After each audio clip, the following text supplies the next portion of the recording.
All right, everybody, welcome back to Beans No Ball. Got day 3 of our regular season preview. Getting into the AFC South now. Now, this is obviously, like we said in the last video, a division that last year no one really thought anything of. Now it's looking like one of the stronger divisions. Now, Christian, like we've done these last couple of videos, let's get it started with the top team last year. Yeah, so the Texans, the storyline of this whole team is CJ Stroud. He carried this whole Texas team to a playoff win against that really top tier Browns defense. And when we're looking at this offense here, the big major signing that they got recently this offseason was the acquiring Stephon Diggs. Now, I know a lot of people with Stephon Diggs, he had his issue with Buffalo, him being the pest in the locker room, which I mentioned before, saying how would this affect the receiving core, how would this affect Stroud or the offense in general. A lot of people, you could say, maybe he could kind of dial it down with his new Texans offense, or if he's going to stay the same diva as well. But, he went from Josh Allen to CJ Stroud, so he's going from a good quarterback to a good quarterback. So I really should not see any reason why Stephon Diggs shouldn't be having any of these temper tantrums. And then Tank Dell, he's going to be back hopefully healthy for a full season with CJ Stroud. When I'm very high on Tank Dell. I know I've been mentioning as well that Nico Collins, who was a really big step up last season, early on in the season, even when Tank Dell went down, he really stepped up for that offense. And then this defense of the Texans, it's a young core. It is a very young core, and they kept the Texans mostly in the game all last season there.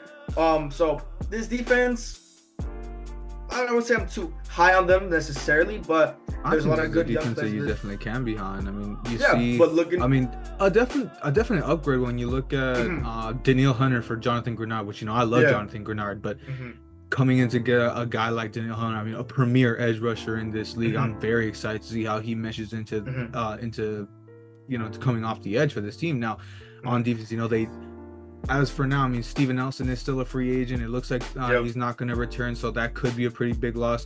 Still very high on Derek Stingley Jr., so, I mean, half of that secondary tandem is still there. So, I mean, we'll see how much maybe the loss of Nelson could hurt them. But, I mean, overall, I'm not expecting too much of a drop-off on that defense. And I'm just going back to what you said, Stephon Diggs, I think his addition is going to turn into turn out to be pretty fruitful. I know when this deal barely came out, we did have our doubts, but honestly, I think him joining this team, and I think having to buy into the culture, I think he's going to mesh really well. I think he's going to be able to learn his role, and seeing guys like Tank Dell and Nico Collins, I think he's going to fit in well, and I think this offense is going to flourish. And one last thing, I mean, the run game being completely overhauled, Singletary on his way out, Joe Mixon and Cam Akers, two guys that obviously we know. Joe Mixon, maybe he's looking a little bit, past his prime after last season in Cincy. He was picking up the last season at Cincy. He was very picking up, so there's still some good flashes with Joe Mixon.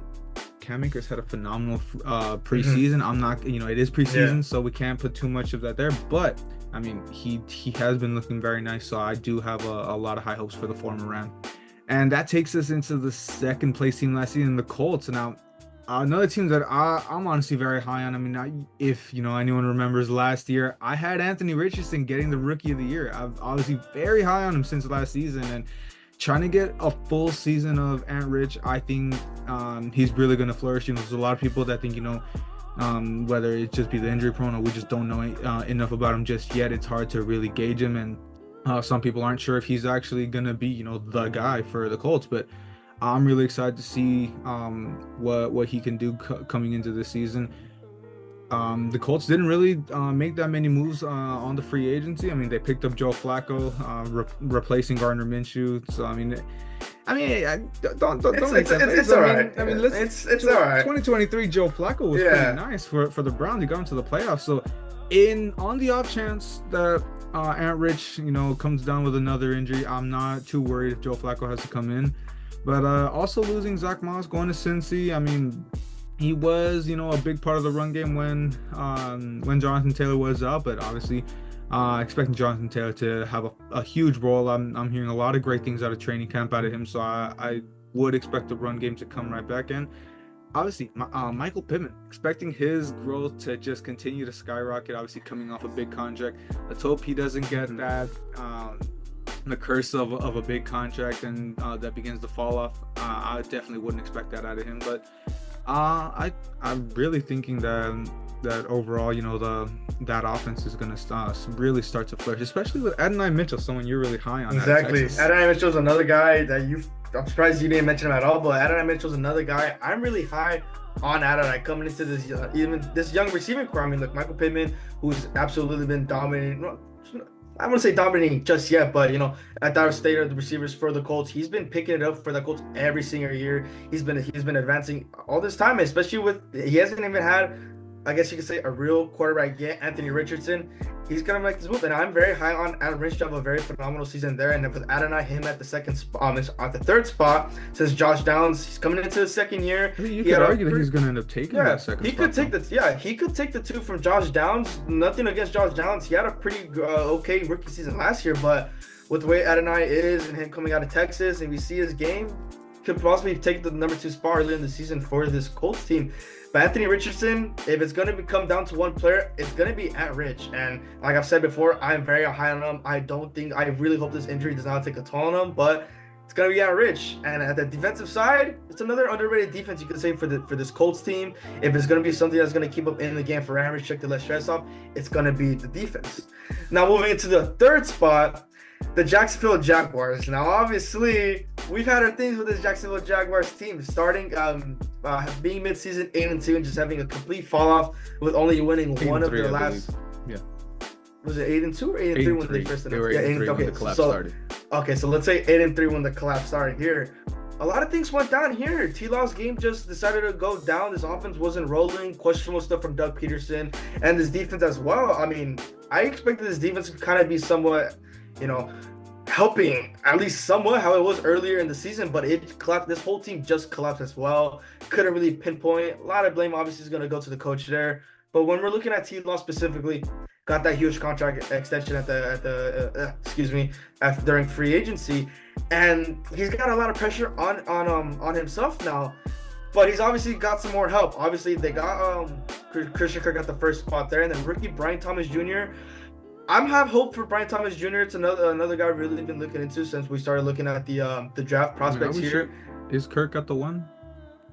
From what I'm looking at the roster here, Christian Kirk does seem to be at the one spot, and then Gabe Davis at the 2. And that's what I was gonna get into. I mean, obviously, losing Calvin Ridley, that's obviously the big storyline on this team.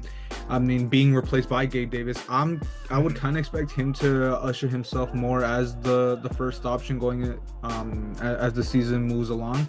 How well is he gonna do in that first option, or even whoever it is, whether it's Kirk or Davis? I'm not sure how they're gonna replace Ridley. I know you have your own issues. Fantasy aside, I mean, Ridley was their best option last season, and losing that's really gonna hurt Trevor Lawrence's chances on who he's getting the ball to. On the defensive side of the ball, I'm a little worried about that secondary. Looking at losing Darius Williams coming back to the Rams, and Rayshawn Jenkins, I believe he went to Seattle. 2 of their best pieces on that secondary, and they did get Darnell Savage, but who is a little, on the wrong side of 30. I believe he's over 30. Don't quote me on that, but I mean, I'm not exactly high on this Jaguar secondary. I think you're gonna see some struggles, but they did pick up Eric Armstead.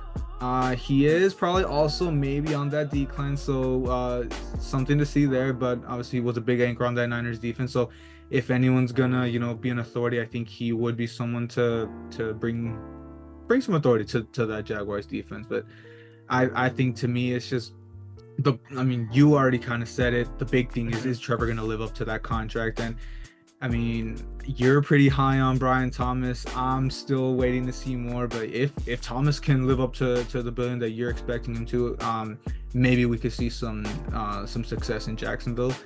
Moving on to last place team, the Tennessee Titans. Now, this is one of the more busy teams in the free agency, and I got all the additions up on my screen, and boy, I mean, let's just get going. Obviously, Calvin Ridley, the one that we just talked about, stayed in division here. Definitely got more money than he was worth. I mean, let's be honest. But I think he's going to be someone. I mean, look at, the other options that they have. It was D-Hop, and who else were the receivers on Tyler Boyd's the 3. Tyler Boyd, there you go. That was the other big addition that they made. So, and there you go. Looking at Tyler Boyd and Calvin Ridley being added to this team, I think it's it's really going to flourish for Will Levis, who obviously it's his team now. Ryan Tannehill's finally out of his way. We're finally going to get to see a full year of the Mayo Master himself, and obviously one last part on that offensive side of the ball, looking at Tony Pollard, former Cowboy himself going into here. Also, maybe looking a little washed alongside Tajay Spears, I believe I'm saying that right. Yeah, so the run game's not going to... And that's the thing about the run game too, specifically with this Titans team. Losing Derrick Henry. Exactly. Derrick Henry, that is the biggest factor. But not only that, this O-line, they did somewhat boost their look. They got J.C. Latham in the draft. That is a big addition at left tackle here. This O-line, from the looks of it, it's gonna have some adjustment to do without a doubt. I know J.C. Latham, he's another one of the big guys. I know he was one of your guys that you hope the Rams were to pick up early on in the draft. Obviously, Tennessee scooped him up. He's gonna be a really big help to this Titans O-line here, but it's really going to depend on Tony Pollard if he can take on the role of the running back one spot. We saw his time in Dallas when he took that one spot, which is something he wasn't able to do in Dallas. Exactly, he wasn't able to do. His skills was because him at the 2 spot, him thriving at the 2 spot, the running back 2 spot, with less pressure. And that's honestly, if you really think about it, if Tennessee was somehow able to keep Derrick Henry, I think that would have been a nice 1-2 monster. It would have exactly, exactly. It would have been an exact situation with him and Zeke. Zeke getting some big runs, getting there, throwing Tony Pollard defense gas, boom. The looseness, the big mans, that's exactly would have been perfect. But obviously, Derrick Henry and Tennessee, they have their ways here. I'm still rooting for my boy Pollard. I'm still rooting him without a doubt. My former Cowboy, still rooting for him. But it's 2 things. It's going to be Will Levis, if he's going to be able to lift his team, and his run game, if it's going to be able to support him. I'm not going to put too much pressure on him because his run game, from the looks of it, it's going to have to do a lot for him as well. Yeah, and but I think I'll let you really talk a little more about the defensive side of the ball. But before that, I got obviously something that just came out a couple hours before recording. One of the biggest additions looking into this Titans team in Ernest Jones. It pains me to see this, the Rams trading him for a 5th rounder. I mean, to see, one of the, to me, a premier linebacker in this league. I mean, at least potential wise, to give him up for so little. I mean, I know the Rams regime, ever since they came back to LA, they don't pay linebackers. They feel they just grow on trees and they'll just find someone better. We do have a couple guys that are new coming in that I'll talk about once we get to the NFC West, but it really hurts seeing Jones go, man, especially after seeing Aaron Donald basically anoint him as this defense is his now. But I mean, looking at this for the Titans' perspective, I love this deal for them. They got him for pennies on the dollar. They got for a 6, right? The 5th or 6? For a 5th, and they got thrown in a 6th rounder. Yeah. So, I mean, also seeing another former Ram, who, I mean, he's a little past his prime, but Sebastian Joseph Day always has a he can always give you a good game here and there. And sure, most of that secondary might look a little washed, but the acquisition of L'Jarius Sneed is looking really nice for the Titans, and that defense could be a sneaky good team going into this AFC South. Yeah, the secondary probably you could say is going to be the weak side here. I mean, hey, they acquired Chidobe Awuzie, another former Cowboy for myself. He's had, honestly, when he left the Cowboys to the Bengals, he honestly played extremely better with the Bengals here. So I still have somewhat hope for Cheeto to strive on this defense here. Hopefully the system's probably way better than how the Cowboys had it at his tenure there, with him getting cooked. And then you're forgetting Quandre Diggs as well at safety here. We saw his tenure with Seattle. He was very good, but the issue with him, his tackling, and that's kind of the one thing why Seattle didn't want to keep him. But when we're looking at this defense, it's a really good defense. Even looking at the front 7 with Jeffrey Simmons and the rookie T'Vondre Sweat, that's another guy that's pretty high on this season as well. But like we said before, it's gonna be on this offense for this Tennessee Titans to see what they're gonna be able to do.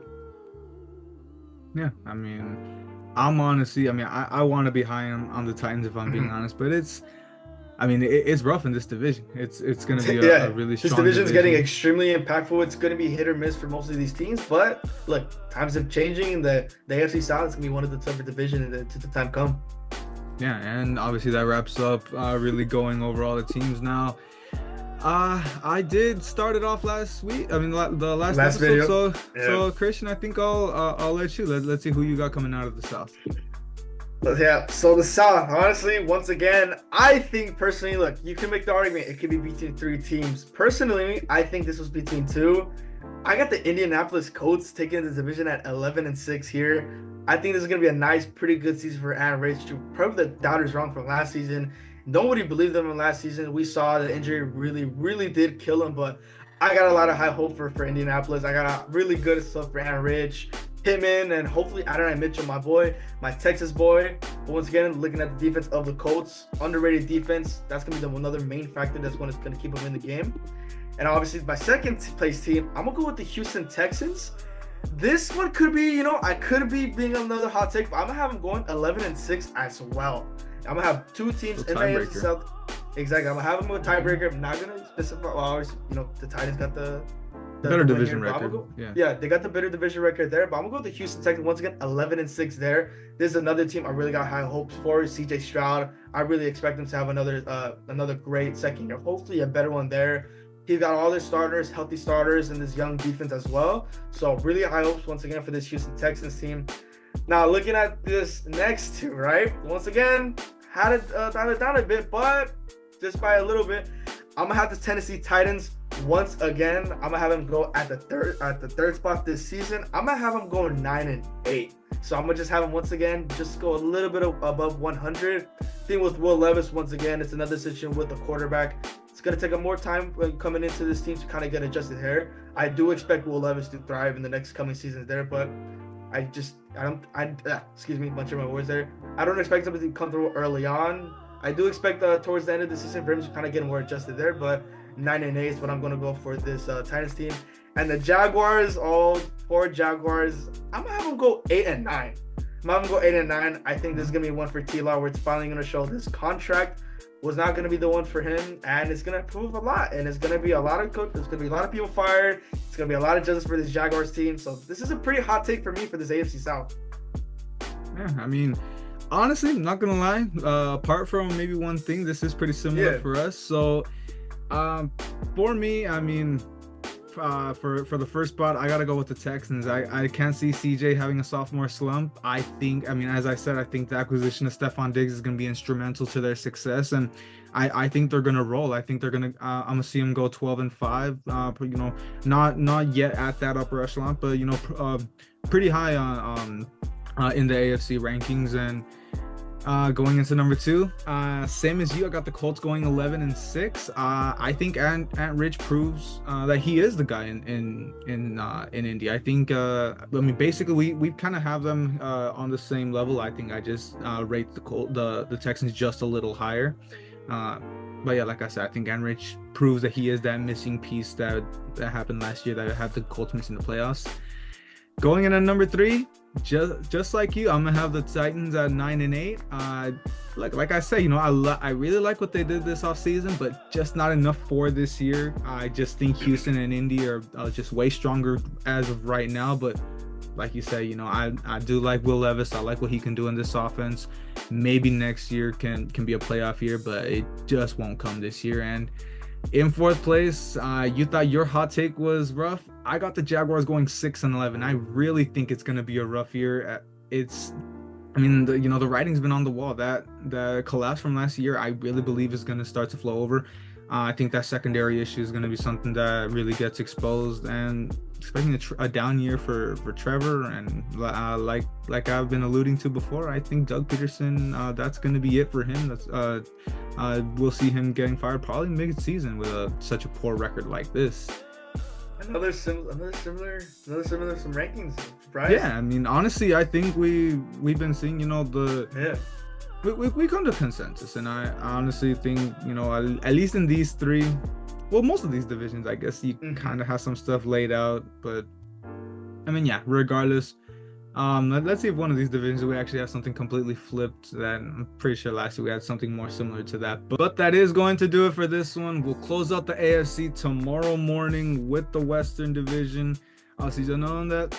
I think we both know which one where we're leaning, but there's definitely some other storylines to head into there, and a lot of great teams, a lot of big changes going around in that division.